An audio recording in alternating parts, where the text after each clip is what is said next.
guys, Claire with BELLA+CANVAS. If you're thinking of starting a t-shirt company, the single most important thing you need to do is find your niche audience. With all the online noise out there, your brand can't be something for everyone. So the real success comes in connecting the right product with the right audience.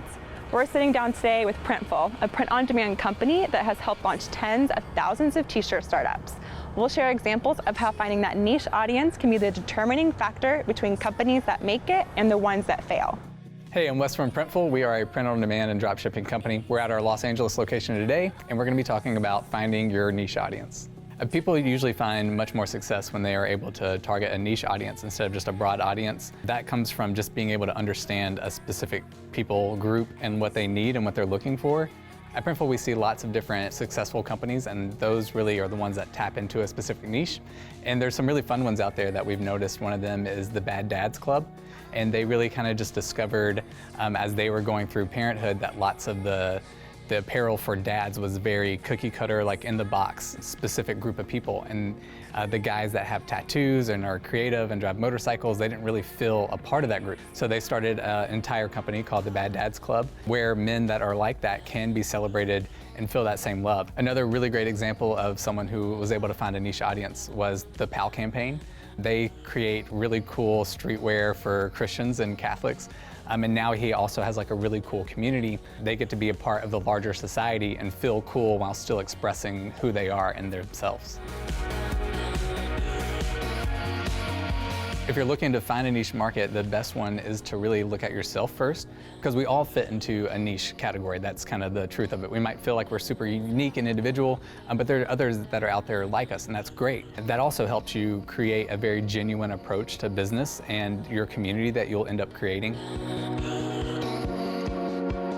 All niches are involved somewhere online. That might be specific BuzzFeed groups or Reddits or Instagram accounts. So if you're a part of that community, it's not going to be very hard for you to figure out what people are talking about, the trends that are going on. So just stay engaged with your audience, and that way you can see where things are going, and you might even be able to become a trendsetter in that group as well.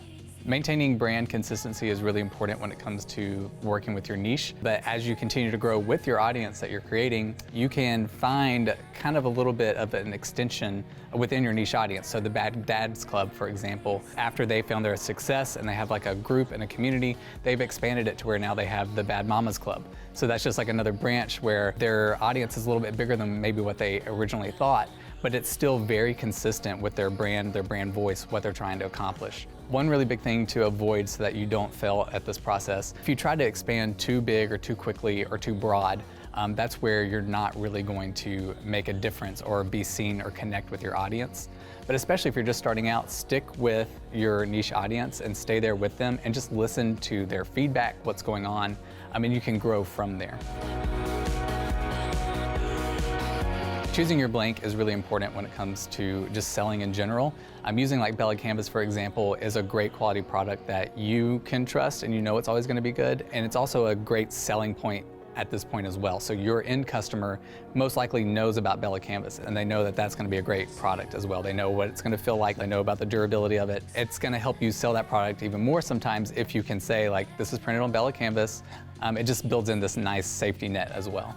My biggest piece of advice to anyone going out, starting especially, or maybe they're trying to redefine their niche, is just remember that everything in business is always an experiment. You can also really take advantage of print-on-demand companies when you are testing things out. So like for Prinftul, for example, you can upload a product to your site just to see if people are interested in buying the design, if they're interested in the fact that it's a tank top now, will people actually buy it? It's a very low-risk financial situation for you. So using print-on-demand is a great way to really scale and grow your business, and also help you define your target audience for yourself. Because maybe you can put some things up, go, these things didn't work, this really did, so my audience likes this, let's keep going in this direction. So it's a great way to help grow yourself. So what niche category do you fall under? Are you in the Bad Dads Club? Or maybe your passion is food and you have endless illustration ideas for avocados and lattes? Let us know what your niche is in the comments below. We love looking at what our customers are making with our apparel. Subscribe to our channel for printing tips and design inspo to build your successful niche brand.